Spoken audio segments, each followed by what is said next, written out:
contradictoire de ces décisions. Merci, Madame Fraisse. Madame Carré-Conte. Oui, merci Monsieur le Président.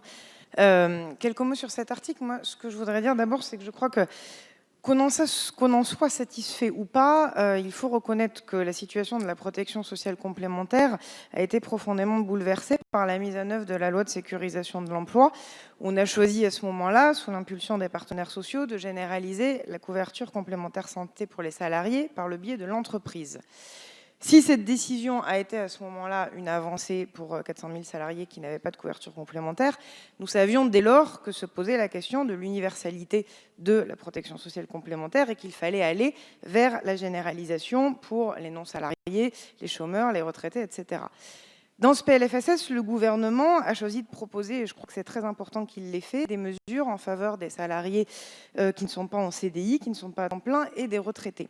Je crois qu'il fallait effectivement agir, et il nous appartient à présent de s'assurer que les dispositifs qui soient mis en place à travers les articles qui vont venir soient les plus pertinents possibles et ne pénalisent pas en particulier les acteurs non lucratifs de la protection sociale complémentaire. Je crois qu'il y a eu en la matière du travail fait en commission et qu'il y aura encore des amendements et du travail fait ici en séance.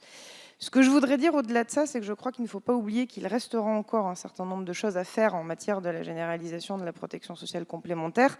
Se pose toujours la question des fonctionnaires, se pose la question de certains chômeurs, se pose la question des salariés indépendants et se pose par ailleurs la question des marges de manœuvre qui existent encore pour financer de nouveaux dispositifs d'aide. Je pense notamment aux exonérations de cotisations employeurs sur le contrat collectif dont la Cour des comptes a à plusieurs reprises dit à quel point ils étaient contre-productifs. Donc je voudrais finir, Madame la Ministre, en vous posant une question, puisque l'article 2 de la loi de sécurisation de l'emploi demandait à ce que le gouvernement remette au Parlement un rapport sur les aides sociales et fiscales liées à l'acquisition d'une complémentaire santé.